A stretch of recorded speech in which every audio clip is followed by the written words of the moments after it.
Can we please give a really warm welcome to our next speaker, Saasha, Celestial One.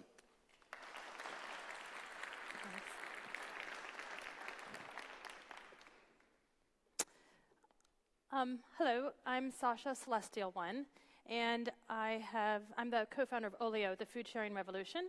I've been asked here today to talk about my personal journey and my professional journey as a social entrepreneur, and also my views on what the startup world might look like in 2027.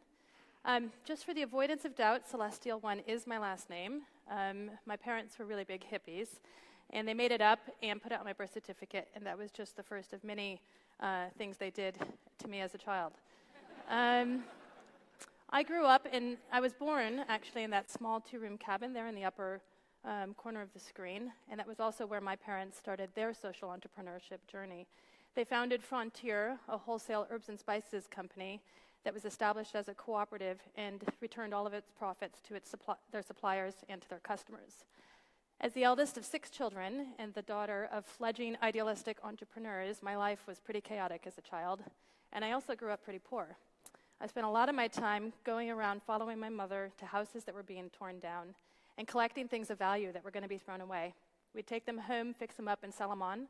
I earned my pocket money, but I also learned that one man's trash is literally another's treasure, and that nothing of value should be left to go to waste. I was pretty mortified by my entire childhood, and Frontier eventually became a big success, but I vowed that I was going to do things differently when I grew up. And so it may come as no surprise that my form of rebellion was to pursue the most traditional educational and professional paths that I could. I ended up spending 13 years in the corporate world, where I learned a lot and met loads of inspiring people, but I always felt like a fish out of water. And I had a hard time persuading myself and others that I was passionate about what I was doing. So when I was on maternity leave in 2013, I was offered a promotion, and I decided to turn it down, effectively making myself redundant. I knew I wanted to work because I'm a very high-energy person who feels insane when I have to sit idle. That's me mowing the lawn about 2 days after my baby was born. But I also knew that if I was going to leave my kid at home and go to work every day, I had to work on something I was passionate about. On maternity leave, speaking with other moms, I recognized a gap in the market for short-term childcare. People just wanted to take a nap, and there was no way to do that. So I decided to open London's first and only flexible pay-as-you-go childcare facility. Channeling my mother, I outfitted the entire thing from FreeCycle. I got all the toys, all the furniture, everything for free. I opened it in December 2013, and within 9 months it turned a profit and was self-managing shortly thereafter. My original plan was to open a whole series of my creches across high streets all over London, but I quickly realized that childcare is not a sustainable business, and honestly, I just became less baby crazy as time went on. So I met up with my friend Tessa, one of my closest friends that I'd met at business school, and together we decided to actively look for an environmental challenge that we could tackle with technology. Tessa's parents are dairy farmers from Yorkshire, and she learned at a very young age just how much hard work goes into growing the food that we eat. So given our mutual aversion to waste and our backgrounds, our parents are both being entrepreneurs in food waste was a natural place to start looking for ideas. And what we discovered truly shocked us. A third, if not 50%, of all the food produced globally is never eaten. And all of the resources that go into growing that food, the land, the labor, the water, the energy, go to waste as well. Meanwhile, 1 in 9 people go to bed hungry every day on the planet, and this isn't just a problem that takes place somewhere else. Here in the UK, over 8 million people are living in food poverty. Food waste is also exceptionally bad for the environment, and that's a low-res photo. In that, if food waste was a country, if it were a country, it would be the 3rd largest contributor to climate change after only the USA and China. So during this sort of exploratory process, Tessa was moving back from abroad to the UK, and she had a personal experience which was pivotal. On moving day, she found herself with some vegetables that were still good to eat, but the removal men were not going to let her pack. And she went out on the streets with 2 small children in the middle of winter in Geneva looking to give her food away, and she failed. And she had the, why isn't there an app for this revelation? She ended up smuggling some sweet potatoes and a cabbage back to the UK in her suitcase. And when she told me the story, we sort of had that aha moment and realized that there was an opportunity. We looked a little bit, we did a little bit more research, and we discovered that food waste is worth $1 trillion a year. It's an absolutely massive market inefficiency. In the USA and UK, food waste represents more than 1% of the gross domestic product, for example. As entrepreneurs, we thought this actually meant a huge total available market, and that was a good thing. We also discovered that more than half of food waste takes place in our homes. It's easy to think supermarkets and restaurants are to blame, but actually, as individuals at scale, we're responsible for half the problem, which also means we can be responsible for half the solution. So we came up with a very simple idea, which is Olio. It's a food sharing app. Anyone who has food they're not going to eat or sell just takes a picture, uploads it, it alerts neighbors nearby who can request and collect whatever they fancy. It was a very simple idea. That was in February 2015. In under 6 months, we went from idea to launch in the App Store and Google Play, and we moved very quickly. First, we did some market research to validate that food waste was a pain point for other people. We discovered that 35% of people feel physically pained when they have to throw away food that is or recently was edible. But would they be motivated to actually act and to take the time and energy required to share that surplus food? To test this, we recruited 12 survey respondents in a local business, put them in a WhatsApp group. For 2 weeks, we said, just share and collect whatever it is that you're not going to eat. And we saw 26 successful neighbor-to-neighbor exchanges in that group, which gave us the confidence to go ahead and build our MVP. In the meantime, we took the concept of doing things that don't scale to a whole new level. We personally delivered 10,000 letters to our neighbors in North London, and we clocked hundreds of hours standing on the street, passing out food past its prime, asking people for their email addresses to sign up and register for Olio. We launched our pilot in a small corner of North London in July 2015. And since then, we've taken the app global, and we have over 300,000 people signed up to the food sharing revolution. Together, they have together they have met over 100,000 times on the doorstep to share successfully 400,000 portions of food. It turns out that sharing or stopping good food from going to waste feels amazing, but it's also a really fun way to get to know your neighbors. Journalists often like to say that Olio is like Tinder for your tens. And just like on Tinder, there really is something for everyone. So you're saying 5 minutes left, but my clock says 7:25, so I think I have 7 minutes left, because it's 15 minutes. So there's homegrown fruit and veg, there's homemade cakes and casseroles, and just about anything, really. If it's edible, it can be found on the app. And all of this has been achieved through our passionate and dedicated volunteer base. We have 15,000 volunteers all over the world who are incubating food sharing networks in their own community, doing the same things that Tess and I were doing 2 years ago, letting their neighbors know and signing people up. Well, there's definitely an image missing here, but basically, we are a private limited company, but we have a very strong social mission, and there's a logo there, which is the Social Enterprise UK logo, to say that we have been a social enterprise since day one. A social enterprise is defined as an organization that uses commercial strategies to optimize for human and environmental well-being. We definitely believe that we can do good for planet and society, and at the same time do well for ourselves, our employees, and our shareholders, and there's no reason for that to be in conflict. In fact, there are actually quite strategic advantages to having a strong social mission. Our volunteers effectively provide us with a zero-cost acquisition channel for new users, which is fabulous. It also makes recruitment easier and more affordable. There are a lot of people out there who are exceptional, who are willing to work for less if they have more meaning in the work that they do.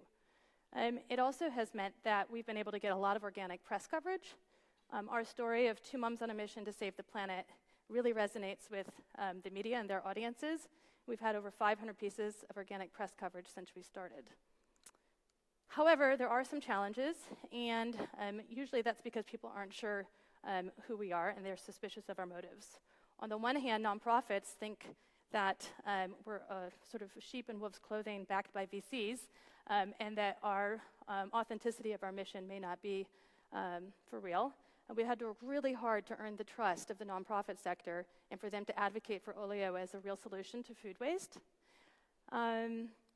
Investors are also suspicious. I can't count the number of times that I've heard, "Are you sure you're not a charity?" And the reality is we've had to work really hard to find investors who believe as much in our commercial potential as they do in our mission. We've raised just over $2 million and are about to launch our third financing round, which is looking really promising, so it is possible. But to address this ambiguity in our identity, we are in the process of becoming a B Corp, joining the ranks of At Sea and Patagonia and Warby Parker and many, many others all around the world. Certification as a B Corp involves a legal requirement to bake sustainability into Olio's DNA, which will help ensure that our mission survives change in management, change in investors, and change in ownership. So if anyone out there is an aspiring social entrepreneur, I just have a few quick pieces of advice. First, make sure that your business model is inherently scalable and that your commercial and your social metrics, by definition, are in lockstep, so you never have to choose between the two. Also, be careful about who you decide to let invest in your company. We developed a test, which was that if a potential investor didn't spontaneously share a personal anecdote about how they felt physically pained by a food waste experience in their life within the first few minutes of meeting us, they were unlikely to be a good fit. So find a way to screen for investors who buy into your mission. So looking forward to 2027, I am an optimist by nature, but I do see a lot of positive trends out there that I think will mean that the 2027 startup ecosystem is healthier and more diverse than what we have today.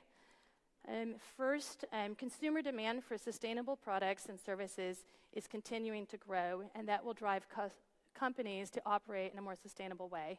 In 10 years, the millennials, aka the green generation, will dominate the coveted 18 to 34-year-old age bracket. And today, 3 out of 4 millennials are willing to pay and do pay more for sustainable products and services, and that figure is increasing year on year. I think there will also continue to be an influx into impact investing, which today accounts for less than 0.01% of all assets deployed each year, but is growing really, really fast. Traditional sources of capital, such as pension funds and family offices, even venture capital funds, are actually starting to reserve portions of their portfolio specifically for impact investing.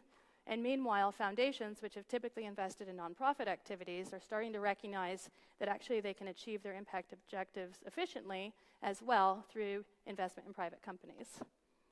So this is all good news for social entrepreneurs. So increasing consumer demand for sustainable products, increasing capital available.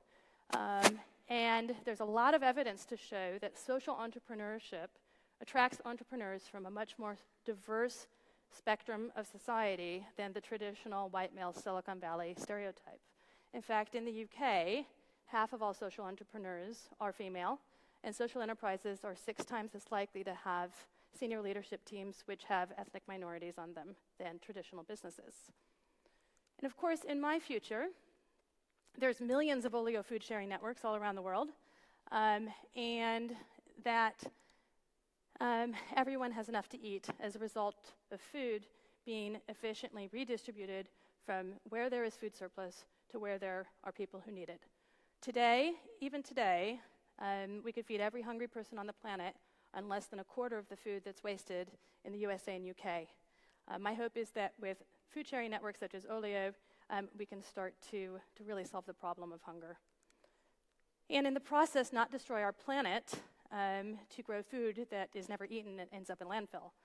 We can slow down the pace of climate change, and we can start to restore some of our natural habitat.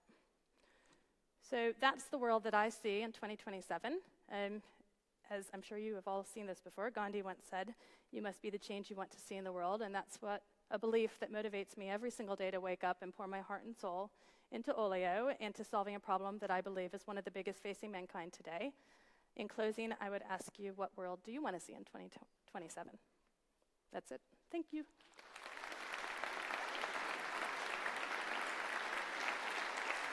So, we've got about a couple of minutes for Q&A, if there's any questions. Bunch of questions out there. Can we get a microphone to people at the front?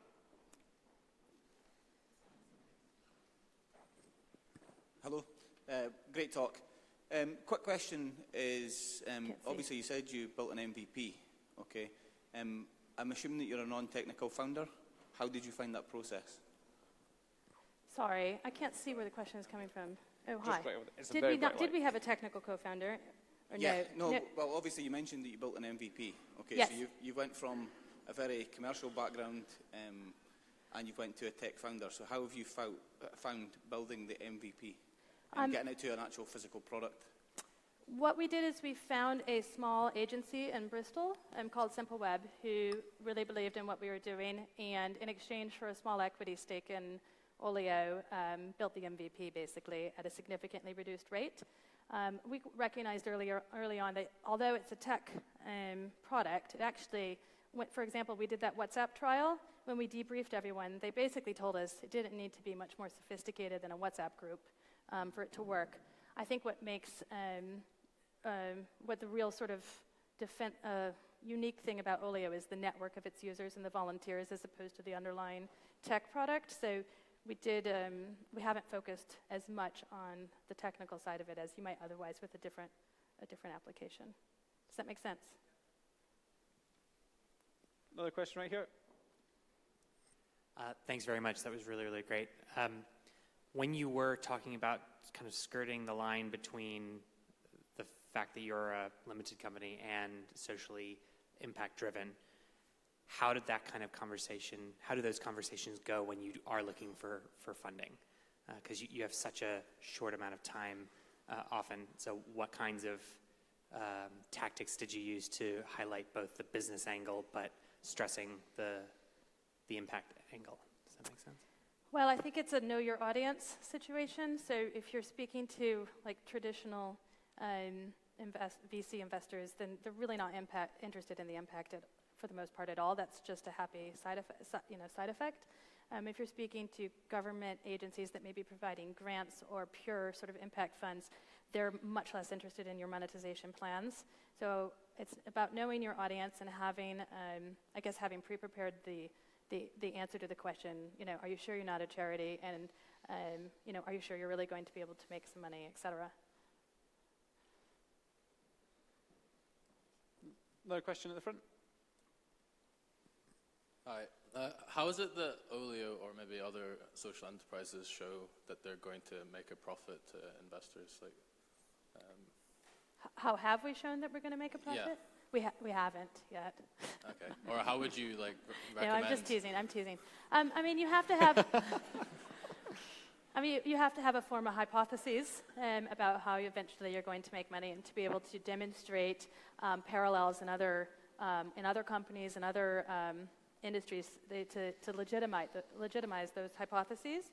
So investors want to be able to see that you've thought it through, and then once you get a little bit further on, you need to be able to run monetization experiments so that on a small scale, that basically you can demonstrate to investors, look, on a small scale we ran this experiment and here was a willingness to pay exhibited by these certain users, or we've got one paid client here, and then you've got those experiments that you can use to sort of demonstrate your plans for scaling up. We're sort of have just gone from pre-revenue to being revenue generating this month, which is super exciting. And in advance of our next fundraising round, it's about showing those monetization experiments. Thanks. We've got time for one very quick question and one very quick answer. I think there's someone there with their hand up. How useful do you find the term social entrepreneur? Because one frustration I have is that people just get in silos of profit for not profit. And how does the term help or hinder you? I think it comes back to having your commercial and your social metrics in lockstep. If by definition, the more your company grows, the more social good it has, then you as an entrepreneur are a social entrepreneur. I think there's a distinction between that type of direct social entrepreneurship and sort of indirect social entrepreneurship, for example, where you I don't want to diminish that, give away 2% of all your profits to a good cause. To me, that's less of a social entrepreneurship, pure definition versus the former. I think that was last question. That was perfect. Okay, thank you very much, Saasha. Thank you. Oh. Can I take the clicker from you?